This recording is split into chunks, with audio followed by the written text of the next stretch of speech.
dalam dunia ini, hubungan yang bisa kita bilang sangat erat adalah hubungan persaudaraan. Atau mungkin yang lebih erat lagi adalah hubungan antara orang tua dan anak. Lebih spesifik lagi, hubungan antara ibu dengan anak. Hubungan yang sangat indah, hubungan yang sangat erat, hubungan yang kalau kita mau katakan memiliki koneksi, memiliki hubungan yang begitu unik, yang terkadang kita tidak bisa jelaskan dengan kata-kata, tapi hubungan ini begitu eratnya. Kalau kita mau berbicara tentang adanya koneksi hubungan antara hati ke hati, nah, hubungan persaudaraan, hubungan antara ibu dengan anak adalah hubungan yang sedemikian rupa. Kadang-kadang kita tidak sadari, kita bahkan bisa mengerti apa yang dirasakan oleh ibu kita. Sebagai ibu, kita tidak bisa jelaskan dengan kata-kata, tapi kita bisa mengerti apa yang dirasakan oleh anak-anak kita. Begitu dekatnya hubungan ini antara kita dengan anak, antara kita anak dengan orang tua kita. Tapi di pagi hari ini ada sebuah pertanyaan yang Tuhan Yesus tanyakan kepada setiap orang yang sedang mendengarkan Dia pada saat itu. Yaitu pertanyaan yang mau kita jawab adalah, siapakah ibuku? Sebuah pertanyaan ini bukanlah menunjukkan bahwa Tuhan Yesus tidak menghargai Maria. Bukan juga sebuah ungkapan bahwa Tuhan tidak mengakui bahwa Dia lahir daripada Maria. Tapi sebuah ungkapan yang lebih daripada itu, untuk lebih memberitahukan kepada kita bahwa pertama-tama, siapa Tuhan Yesus? Yang kedua, siapa itu Maria? Dan yang ketiga, siapa kita? Dan pertanyaan siapa ini harus kita jawab dalam hubungannya dengan Tuhan. Siapa Maria di hadapan Tuhan? Siapa kita di hadapan Tuhan? Ini harus kita jawab. Karena kalau kita tidak bisa menjawabnya, atau mungkin jawabannya tidak sesuai dengan Alkitab, jangan-jangan kita berada dalam hubungan yang tidak baik dengan Tuhan. Karena Alkitab cuma memberitahukan kita ada dua macam manusia di dalam dunia ini. Orang yang pertama atau manusia pertama adalah mereka yang memiliki hubungan yang baik dengan Tuhan. Dan manusia yang kedua adalah mereka yang memiliki hubungan buruk dengan Tuhan. Hanya ada dua macam manusia, tidak lebih dan tidak kurang, yang memiliki hubungan baik dengan Tuhan atau yang memiliki hubungan yang buruk. Kalau kita mau katakan adalah musuh Allah. Lalu kita di mana? Di sini ada sebuah kisah tentang bagaimana Tuhan Yesus ketika Dia sedang mengajar. Dikatakan tadi di pasal 3 ayat 31. Ketika Dia sedang mengajar, lalu datanglah ibu dan saudara-saudara Yesus. Sementara mereka berdiri di luar, mereka menyuruh orang memanggil Dia. Nah, Tuhan Yesus sedang mengajar. Dan ketika Dia sedang mengajar di sebuah ruangan, tentu banyak orang berbondong-bondong datang dan belajar daripada apa yang mau Dia katakan. Nah, saking banyaknya orang, tidak ada tempat atau tidak ada jalan untuk masuk. Sehingga orang yang baru tidak bisa masuk ke dalam rumah tersebut.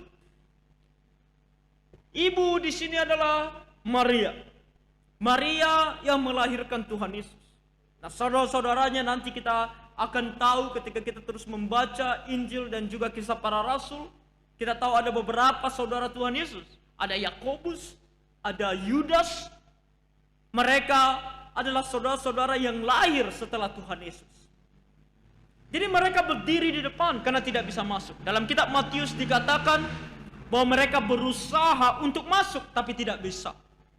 Mereka berusaha untuk memanggil Tuhan Yesus, mungkin karena jaraknya yang jauh, Tuhan Yesus tidak mendengar, sehingga mereka merasa perlu meminta bantuan. Perlu meminta bantuan agar Tuhan Yesus dipanggil.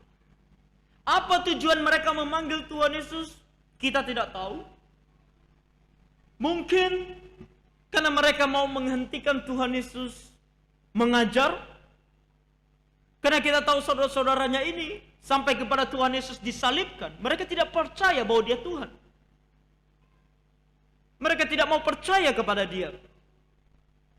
Mereka merasa bahwa dia adalah abang mereka yang mereka tidak tahu kenapa abang mereka yang satu ini mengajar demikian.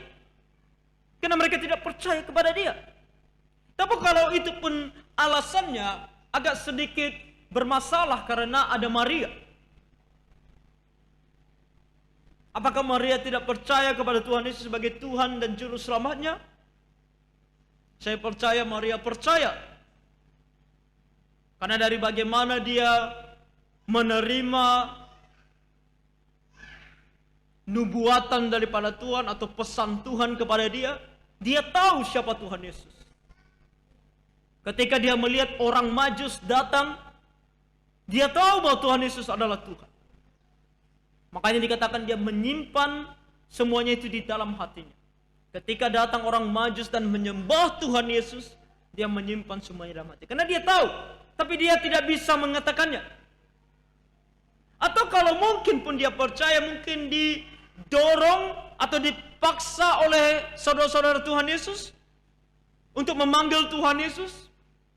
Atau mungkin ada hal penting lainnya sebagai keluarga.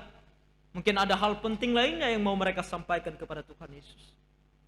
Tapi Tuhan Yesus mau menunjukkan dalam momen tersebut, dia tahu bahwa ini adalah momen yang tepat untuk memberitahukan bahwa dia bukan manusia biasa, untuk memberitahukan juga status Maria itu seperti apa. Makanya dia katakan di ayat 32, ada orang banyak duduk mengelilingi dia. Mereka berkata kepadanya, lihat, ibu dan saudara-saudaramu ada di luar dan berusaha menemui engkau. Perkataan ini adalah perkataan yang menunjukkan bagi mereka apa yang dilakukan oleh Tuhan Yesus tidak lebih penting daripada Maria dan saudara-saudaranya yang sedang duduk atau berdiri di luar menunggu dia. Tuhan Yesus sedang berkhotbah, Tuhan Yesus sedang mengajarkan firman Tuhan. Tuhan Yesus sedang mengajak orang-orang untuk percaya kepada dia dan diselamatkan. Tapi mereka merasa, oh tidak baik bagi Tuhan Yesus mengajar sementara ibunya dan saudara-saudaranya ada di luar. Tuhan Yesus, kalau kita mau menggunakan bahasa yang lebih gamblang, tidak peduli dengan mereka. Karena di ayat 33 dikatakan, jawab Yesus kepada mereka, siapa ibuku dan siapa saudara-saudaraku? Dari pertanyaan ini, kita bisa melihat dua hal.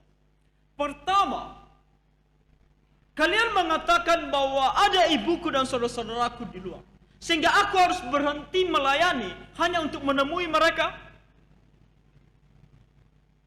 Tuhan Yesus adalah Tuhan. Tidak ada seorang pun di dalam dunia ini yang bisa menghentikan dia untuk melakukan apapun yang mau dia lakukan. Kalau kita mengingat tentang bagaimana mujizat pertama yang dilakukan oleh Tuhan Yesus di Kana dalam Yohanes, kita membaca bagaimana Tuhan Yesus melakukan mujizat yang pertama, mengubah air menjadi anggur. Ketika Maria pun datang kepada dia dan meminta dia untuk melakukan sesuatu, dia menunjukkan kepada Maria dan menunjukkan kepada kita semua, karena dicatat di dalam Alkitab, bahwa kalaupun dia mau melakukannya, bukan karena diperintahkan oleh Maria. Makanya dia mempertanyakan kepada Maria, apa yang kamu mau aku lakukan? Kalau waktuku belum tiba, kalau aku tidak mau melakukannya. Dia mau menunjukkan kepada Maria dan kepada kita semua bahwa Dia adalah Tuhan. Dia adalah Allah yang mengontrol segala sesuatunya. Kalaupun ada yang harus ditemui, Dialah yang harus ditemui. Orang harus datang kepada Dia, bahkan Maria dan saudara-saudaranya. Maria dan saudara-saudaranya harus datang kepada Dia.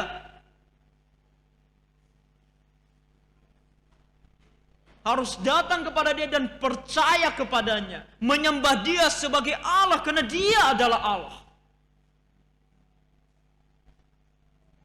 Tuhan Yesus adalah Allah. Makanya ketika pun dibilang kepada Dia, ada ibumu, ada saudara-saudaramu, dibilang bukan karena Dia tidak menghargai mereka, tapi Dia mau menunjukkan seberapa besar pun pandangan kalian mengenai mereka, mereka tetap manusia. Tetapi Dia, Tuhan Yesus, adalah Allah. Dan di saat yang sama, ini juga menunjukkan kepada kita, siapa Maria? Kenapa hal ini menjadi penting untuk kita ketahui siapa sebenarnya Maria ini di hadapan Tuhan? Karena kita pernah mendengar dan masih mendengar bahwa dalam kekristenan, dalam sejarah kekristenan, bahkan sampai pada hari ini, ada yang menyembah Maria, ada yang berdoa kepada Maria. Dan sadar atau tidak sadar, bahkan kita yang mengatakan gereja Protestan juga sering membuat Maria menjadi sosok yang begitu pentingnya, bahkan lebih hebat daripada Tuhan Yesus. Ada doa kepada Maria. Ada istilah yang disebut sebagai Maria adalah co-mediatrix bersama dengan Tuhan Yesus. Apa artinya co-mediatrix? Nah, mediatrix artinya adalah media. Media artinya perantara. Tuhan Yesus adalah perantara kita dengan Allah. Itu mediatrix.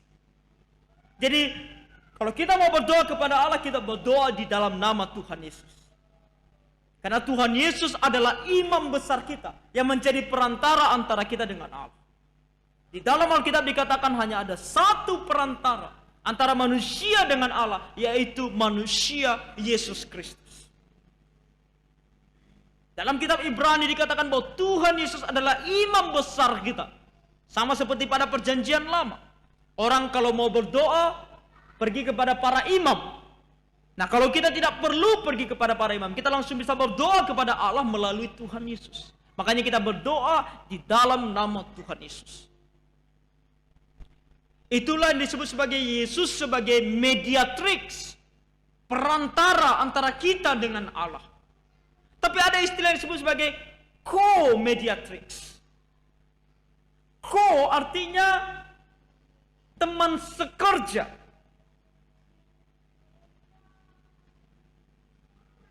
Artinya bahwa ada orang lain yang bisa setara dengan Tuhan Yesus, menjadi perantara antara kita dengan Allah. Siapa dia? Maria. Ada yang percaya bahwa Maria adalah sesosok manusia yang harus begitu diagungkan, sehingga dia pun bisa setara dengan Tuhan Yesus, menjadi perantara antara kita dengan Allah. Apakah Maria sebegitu pentingnya? Mereka katakan, tanpa Maria, Yesus tidak ada. Apakah benar tanpa Maria, Yesus tidak ada? Apakah Tuhan membutuhkan Maria untuk bisa datang ke dalam dunia dalam rupa manusia seperti Tuhan Yesus? Allah adalah Allah yang maha kuasa. Tidak ada yang mustahil bagi Dia.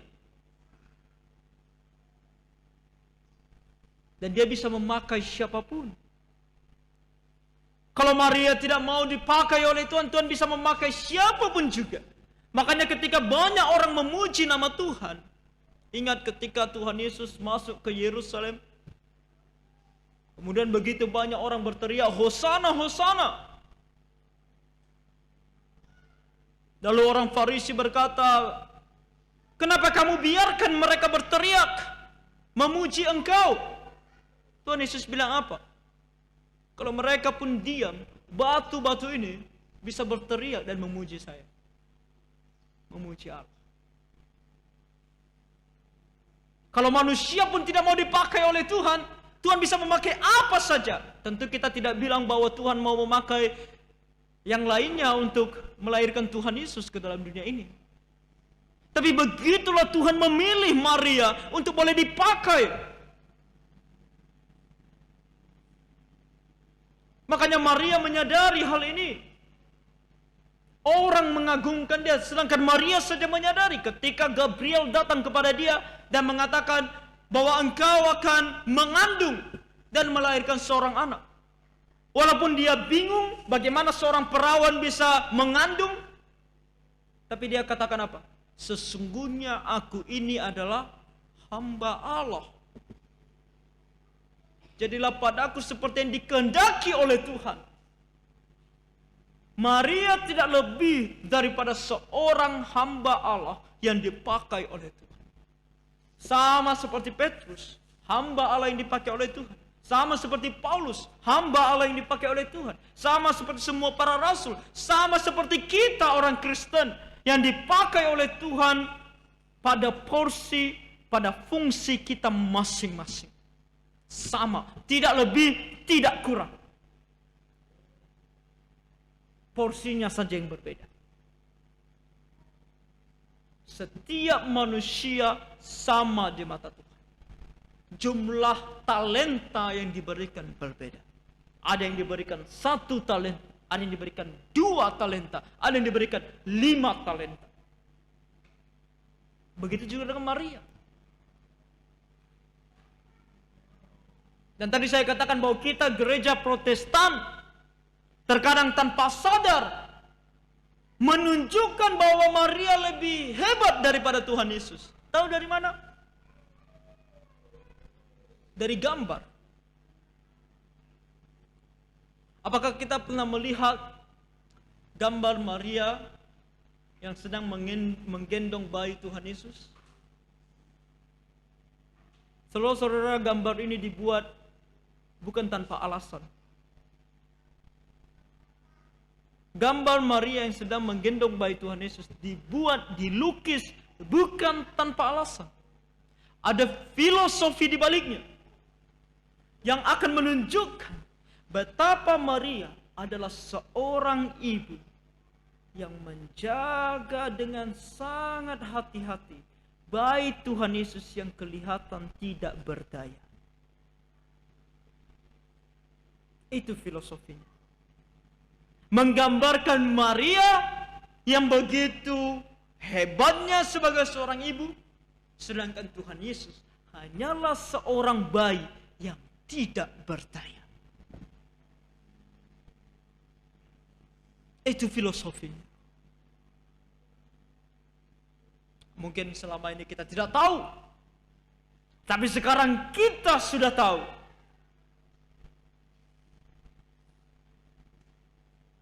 Hanya di gereja Alkitab Presbyterian kita tidak setuju untuk memberikan, menempelkan, menggantungkan gambar apapun juga.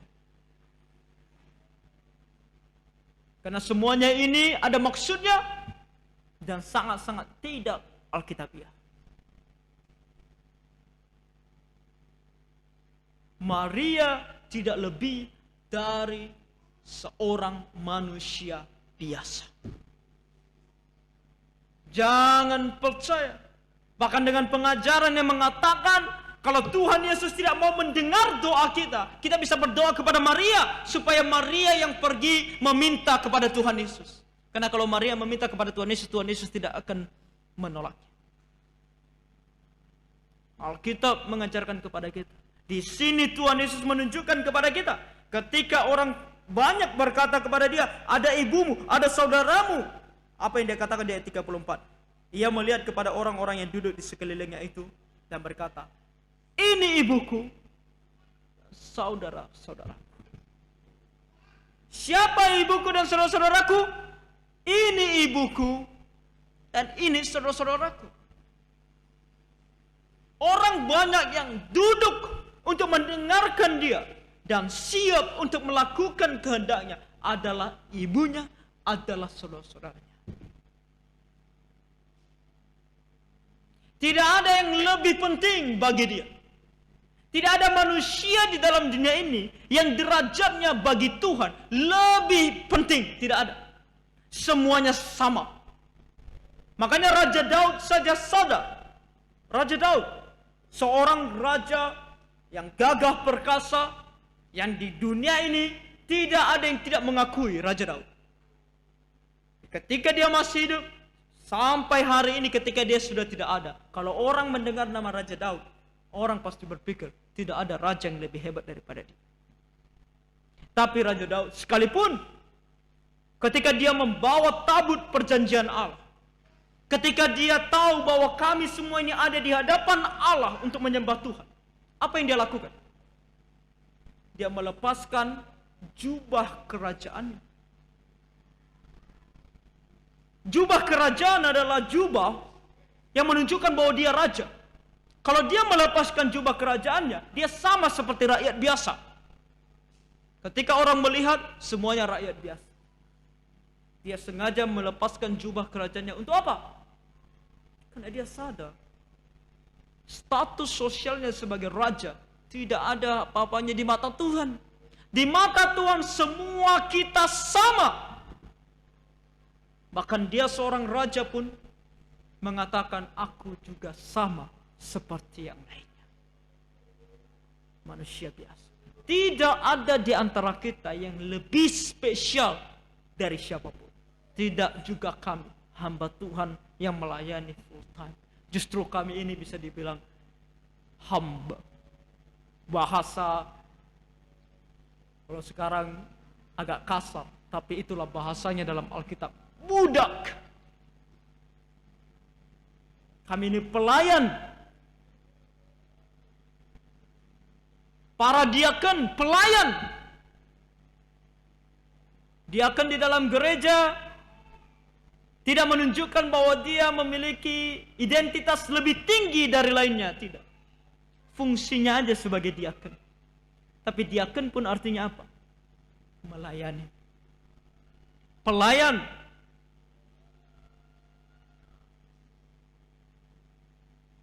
Hamba. Jemaat juga sama. Karena kita mau saling melayani satu dengan lainnya di dalam Tuhan. Tidak ada status yang lebih tinggi. Penatua sekalipun, nanti kalau kita sudah punya penatua sekalipun, sama di mata Tuhan. Fungsinya saja berbeda. Tanggung jawabnya saja mungkin berbeda, besar kecilnya. Tapi statusnya di mata Tuhan sama saja. Kayak saya katakan tadi, Maria tidak berbeda dengan kita. Kita semua ada yang diberikan 1 talenta, ada yang diberikan 2 talenta, ada yang diberikan 5 talenta. Ketika kita belajar bagaimana Tuhan memberikan perumpamannya dengan tentang talenta, apakah Tuhan mempermasalahkan jumlahnya? Tuhan tidak permasalahkan. Yang 2 talenta datang kepada Tuhan dan bilang, aku sudah melipat gandakan 2 talenta itu. Apakah Tuhan mempermasalahkan? Karena hanya 2 talenta? Tidak. Yang 5 talenta, apakah Tuhan katakan karena dia memberikan 5 talenta lagi, dia lebih baik dari yang 2 talenta? Tidak juga. Tapi yang Tuhan inginkan apa? Kesetiaan. Mempergunakan talenta yang sudah diberikan. Makanya yang 1 talenta, karena dia tidak menggunakan talentanya, Tuhan marah kepada dia. Dan kita juga sama. Ada yang diberikan 5 talenta, ada yang diberikan 2 talenta. Itu adalah bagaimana kita melayani, porsi kita melayani. Ada yang banyak, ada yang sedikit. Ada yang full time, yang hari-harinya melayani. Ada yang part time. Ada yang jadi diaken, ada yang jadi penatua, ada yang menjadi pianis, ada yang menjadi segala macam penerima tamu, pengumpul persembahan. Semuanya ini talenta yang Tuhan berikan kepada kita. Tapi status kita semua sama. Tidak ada yang lebih besar dari siapa.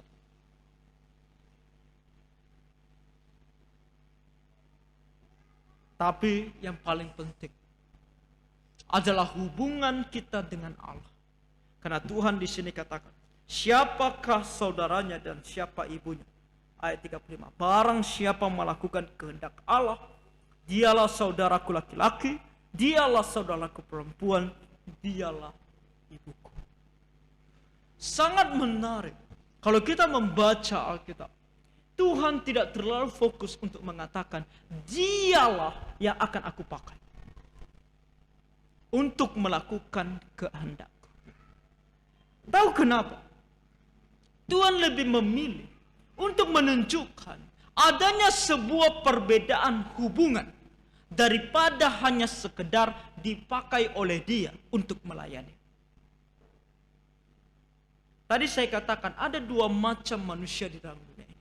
Satu, yang memiliki hubungan yang baik dengan Allah. Yang kedua, yang memiliki hubungan tidak baik dengan Allah. Dalam masalah Tuhan mau pakai atau tidak pakai, kedua orang ini bisa dipakai oleh Tuhan. Bisa dipakai oleh Tuhan. Yang memiliki hubungan yang baik dengan Tuhan dipakai oleh Tuhan. Yang tidak memiliki hubungan yang baik dengan Tuhan juga dipakai oleh Tuhan untuk melakukan kehendak. Kita membaca di dalam Alkitab begitu banyak contoh. Babilonia adalah kerajaan yang menyembah berhala.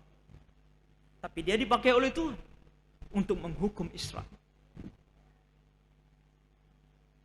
Mesir adalah bangsa penyembah berhala. Tapi dia dipakai oleh Tuhan untuk menampung orang Israel di sana. Untuk berapa ratus tahun lamanya agar mereka siap masuk ke tanah Kanaan. Banyak yang dipakai oleh Tuhan. Walaupun mereka tidak percaya kepada Dia. Saudara-saudara, kita bisa dipakai oleh Tuhan. Makanya kita harus hati-hati. Kita bisa melayani Tuhan. Kita bisa saja melakukan apa yang benar atau yang baik di dalam gereja. Bisa oleh karena pelayanan kita orang terberkati. Bisa karena pelayanan kita gereja berkembang. Tapi harus hati-hati. Karena jangan-jangan setelah kita berusaha begitu keras, setelah kita berlelah-lelah, berjerih payah melayani Tuhan, kita bukan bagian daripada orang-orang yang hubungannya baik dengan Tuhan. Maka lebih baik kita menjadi ini, yang bukan hanya dipakai oleh Tuhan, tetapi sangat-sangat memiliki hubungan yang erat dengan Tuhan. Kita bisa disebut saudara-saudara Tuhan. Atau bahkan kalau Tuhan Yesus mau menyebut kita sebagai ibunya. Ini menunjukkan adanya hubungan yang sangat erat kita dengan Tuhan. Tadi di awal saya katakan, hubungan yang sangat erat ini terkadang tidak bisa diucapkan dengan kata-kata. Tetapi dari hati ke hati, kita tahu apa yang dia rasakan, dia tahu apa yang kita rasakan.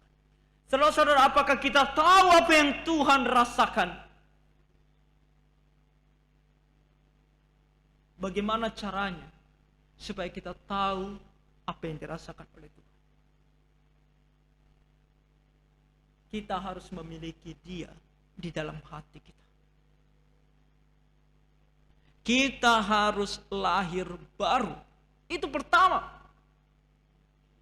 Di dalam Alkitab dikatakan, seorang yang belum sungguh-sungguh percaya kepada Tuhan Yesus, seorang yang belum lahir baru, hatinya penuh dengan dosa. Hatinya tidak mau mencari Allah. Hatinya tidak ada Allah. Yang ada hanya dosa. Bagaimana kita bisa merasakan apa yang dirasakan oleh Allah? Kalau hati kita tidak ada Allah di dalamnya. Kalau Roh Kudus tidak ada di dalam hati kita. Kalau kita tidak percaya kepada Tuhan Yesus dengan sungguh-sungguh. Makanya kita jangan heran. Kalaupun ada orang di luar sana mengaku Kristen. Walaupun ada orang di luar sana bahkan mengaku hamba Tuhan. Tapi jelas-jelas kita melihat perbuatan-perbuatannya yang tidak sesuai dengan firman Tuhan. Bahkan ketika sudah dikasih tahu pun kepada dia, dia tidak mau bertobat. Jangan kita heran. Kenapa? Karena dia belum sungguh-sungguh percaya kepada Tuhan. Karena tidak ada Tuhan di dalam hatinya. Jadi dia tidak bisa merasakan yang namanya kehendak Tuhan itu apa. Sudah dikasih tahu pun dia tetap tidak bisa tahu. Sama seperti kita. Kalau ada ibu orang lain yang sedang sedih. Ibu orang lain sedang sedih.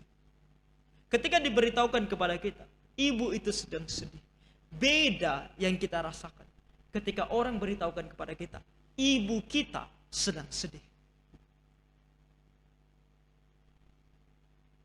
Sebagaimana kita coba mengerti kesedihan orang lain.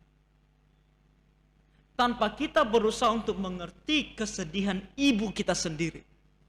Kita sudah sedih ketika kita tahu ibu kita sedih. Bahkan kadang-kadang kita pun tidak tahu dia lagi sedih. Kita merasa ada sesuatu hal yang menyedihkan. Begitulah kita sebenarnya harusnya dengan Tuhan. Kalau hidup kita sudah banyak melakukan dosa, terus melakukan dosa, tidak ada rasa dalam hati kita bahwa kita harus bertobat,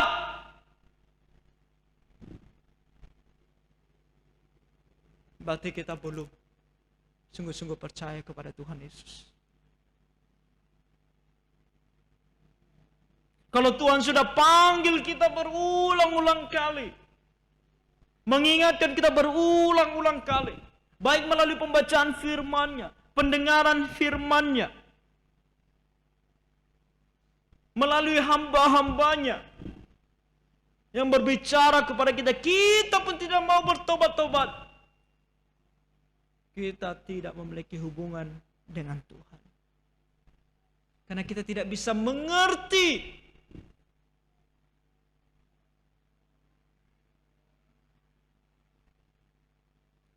di gereja kita berusaha bagaimana caranya supaya kita selalu memiliki kegiatan yang berhubungan dengan firman Tuhan. Kita ada persekutuan doa. Persekutuan doa bukan tempat hanya sekedar kita mencurahkan keinginan kita, apa yang kita mau kepada Tuhan. Persekutuan doa adalah tempat di mana kita juga bisa melayani satu dengan yang lain. Karena di situ kita mendoakan orang lain. Itu melayani. Rabu malam kita ada kelas belajar firman Tuhan. Belajar doktrin Alkitabiah. Kita coba membedah firman Tuhan. Kita mau tahu apa kata Tuhan dalam firman. Jumat sekali sebulan ada persekutuan wanita, persekutuan para ibu. Sabtu setiap minggu kita ada persekutuan remaja, pemuda. Minggu kita ada ibadah pagi, ada ibadah malam. Sekalian, ketika saya masih ingat, mulai malam ini ibadah kita di gereja, tidak lagi melalui Zoom. Nah, saya percaya banyak di antara kita jemaat yang tidak bisa membuka Zoom di rumahnya, mungkin karena koneksi internet atau apapun. Kita datang ke gereja, beribadah di malam hari. Ketika ada waktu kita, ketika firman Tuhan memberitahukan kepada kita bahwa ini adalah hal-hal yang penting bagi kita. Kita sudah diingatkan berapa kali dari firman Tuhan. Kita sudah diingatkan oleh hamba Tuhan berulang-ulang kali. Para pemuda, persekutuan hari Sabtu, setidaknya itu yang saya lakukan hampir setiap hari Sabtu.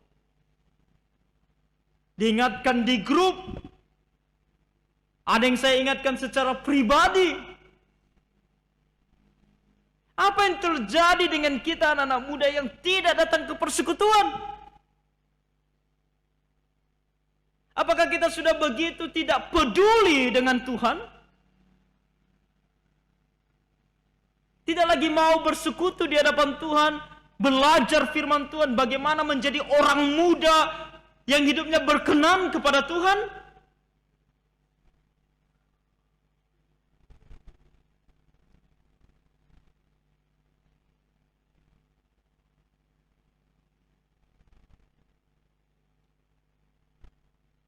Kita harus memiliki hubungan yang erat dengan Tuhan.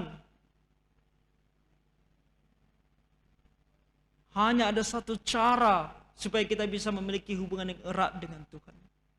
Percaya kepadanya dengan sungguh. Dan kemudian tentu belajar firman-Nya. Sedemikiankah kita tidak haus dan lapar akan firman Tuhan? Jangan-jangan kita tidak memiliki hubungan dengan Tuhan. Kalau kita memiliki hubungan dengan Tuhan, tentu kita tahu apa yang Dia mau. Kita rasakan apa yang Dia mau. Dia mau kita belajar firman-Nya, Dia mau kita taat kepada firman-Nya, kita rasakan itu. Dalam hati dan pikiran kita merasakan itu. Tuhan, aku mau melakukan apa yang Engkau kehendaki. Kita harus seperti itu. Kita mau berbicara tentang gereja kita yang mau berkembang, yang mau membawa jiwa bagi Tuhan. Berhenti sampai di situ dulu. Keinginan kita yang besar mau memiliki orang-orang yang percaya kepada Tuhan, kita mau mengundang mereka. Jangan sampai ke sana dulu, pikirkan dulu kita. Apakah kita ini sudah sungguh-sungguh percaya kepada Tuhan? Apakah kita ini sungguh-sungguh haus dan lapar akan firman Tuhan? Apakah kita ini sungguh-sungguh mau taat kepada firman Tuhan? Minggu ini adalah minggu di mana kita akan memperingati hari Tuhan Yesus mati di atas kayu salib. Hari di mana Dia bangkit dari antara orang mati. Segala perayaan ini, peringatan ini, ibadah ini tidak akan ada artinya kalau kita tidak sungguh-sungguh percaya dan mengikut Dia. Jadi mulai hari ini, mari kita bertekad untuk kita sungguh-sungguh bisa memastikan diri adalah saudara, dan kalau bisa dibilang ibu, yang memiliki hubungan yang begitu erat dengan Tuhan Yesus. Bagaimana kita tahu? Barang siapa melakukan kehendak Allah, dialah saudaraku laki-laki, dialah saudaraku perempuan, dialah ibuku. Kehendak Allah dalam hidup kita apa? Percaya kepadanya sungguh-sungguh dan taat kepada firman-Nya. Firman-Nya cuma bisa kita taati kalau kita sudah pelajari. Bagaimana kita menaati sesuatu yang kita tidak pelajari? Kita pernah men-unboxing sesuatu barang elektronik. Ketika kita memberi sebuah printer, tahu printer, alat pencetak itu, modelnya berbeda-beda. Ketika kita membeli printer yang baru dengan model yang baru yang tidak pernah kita lihat, bagaimana cara menggunakannya? Bagaimana supaya jangan salah menggunakannya? Baca aturan pakainya. Aturan pakainya akan memberitahukan kepada kita bagaimana memakai dengan benar dan bagaimana supaya jangan memakai dengan salah. Bagaimana hidup ini supaya benar. Bagaimana hidup ini supaya taat kepada firman Tuhan. Bagaimana supaya hidup ini jangan salah di mata Tuhan. Aturan pakainya ada di sini. Baca dan pelajari. Hidup kita ini diberikan oleh Tuhan. Nah, kalau mau dipakai dengan benar, pakai sesuai dengan aturan Tuhan. Maka biarlah kita betul-betul memiliki hubungan yang erat dengan Tuhan. Nah, Tuhan menolong kita semua. Mari kita berdoa. Bapa Surgawi, ampuni kami dari segala dosa dan pelanggaran kami. Kalau selama ini kami hidup jauh daripada Tuhan, tidak lagi dekat dan rindu untuk dekat kepada Tuhan. Bapa, berikan kami hati yang sungguh-sungguh mau mengikut Engkau dalam kehidupan kami. Bapa, tolong kami supaya kami sungguh-sungguh melakukan kehendak-Mu dalam kehidupan kami.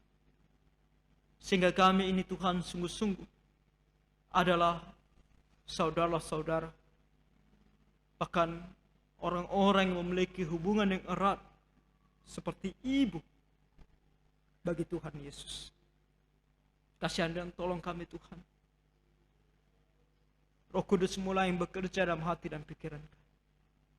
Ajarkan kami dan bantu kami untuk taat kepada-Mu.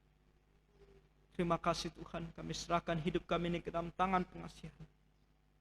Dalam nama Tuhan Yesus, kami berdoa dan mengucap syukur. Amin.